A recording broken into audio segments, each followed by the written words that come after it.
Hi there, Peter here from the MCV team, and welcome back to another Let's Talk video.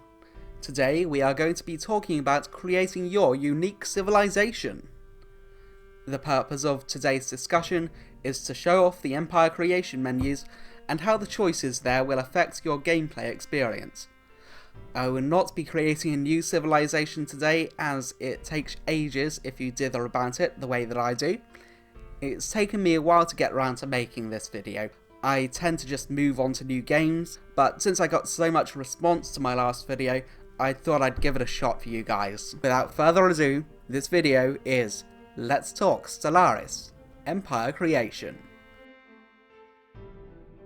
To get to Empire Creation, you start by clicking New Game.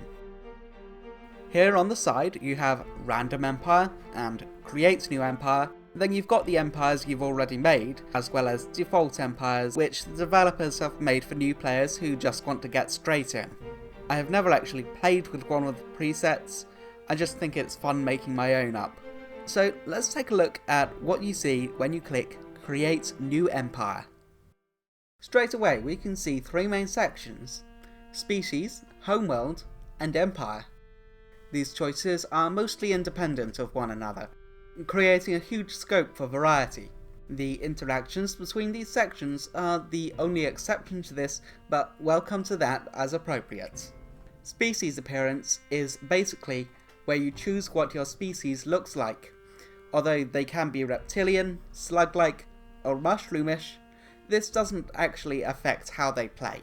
For species name, you can pick what they are called, and if you're having trouble there is a random name generator. In the name list section, you pick the set of names that the game uses to call things in different parts of your empire, like what your fleet will be called, or the individual scientists of your species, and so on. Then we get on to traits, which have a significant impact on gameplay. There are two main limits on the combination of traits you can select. Trait points goes up for weaknesses or bad traits, which are indicated by being red, and it goes down as you pick strengths or good traits, indicated by being blue. You can't just pick 10 good ones and 10 bad ones, because you are limited to a small amount, shown here as trait picks left. The trait points limit makes it hard to be overpowered, while the trait picks limit keeps it from getting too complicated. Next up, in Homeworld, we have Name and Class, as well as City Appearance. The Name and Class section determines features of the planet that you start on, and also the star system that you start in. The star system can have 1, 2, or 3 stars, but you don't actually have to deal with orbital mechanics, so this is just a cosmetic choice and doesn't even affect the gameplay. You can also choose a star system identical to our own as a preset. The climate and terrain of the home planet do have some effects on gameplay. This is because you'll be competing with other empires to occupy planets with the same climate, and competing even more fiercely to take planets of the same climate and terrain. You can pick a hot, wet or cold climate and one of 3 terrains for each, making 9 different types of environment. So, as examples, you could go for a hot, desert planet or a wet, jungle planet. Also, in Homeworld, there's the City Appearance topic. There's a handful of options for choosing what your buildings will look like. This is purely cosmetic, so skip it if you just want to play. Now we get to the Empire options. We have 5 subheadings, however, only the first of these, Government and Ethics, affect gameplay. Inside of this first set of options, you can see the screen is split into 3 areas: Ethics, Authority, and Civics. These affect the gameplay more than any other aspect of the empire creation, so I often come here first. Ethics are the guiding principles which your species tends to follow. These can be changed gradually later on in the game, but they stay fairly fixed. It's important to note that you can't choose ethics which are exact opposites on the spectrum given. There is a limit on how many ethical principles you can select for your species. You can either have 3 moderate ethics, shown in blue, or 1 radical ethic, shown in red, and 1 moderate or blue ethic. The ethics have pretty broad effects on what style of play is going to work for you, so consider these carefully. For example, a radically pacifist empire is going to have trouble occupying dozens of foreign worlds already colonised by other empires. Or if you have a set way which you plan to grow your empire, a radical ethic choice could aid that. On the other hand, if you're unsure and more on the fence, choosing moderate principles could give your empire a more fluid and adaptable disposition. Some ethics can limit authority and civics choices. With the base game of Stellaris, there are only 4 authority options, which are democracy, oligarchy, dictatorship, or monarchy.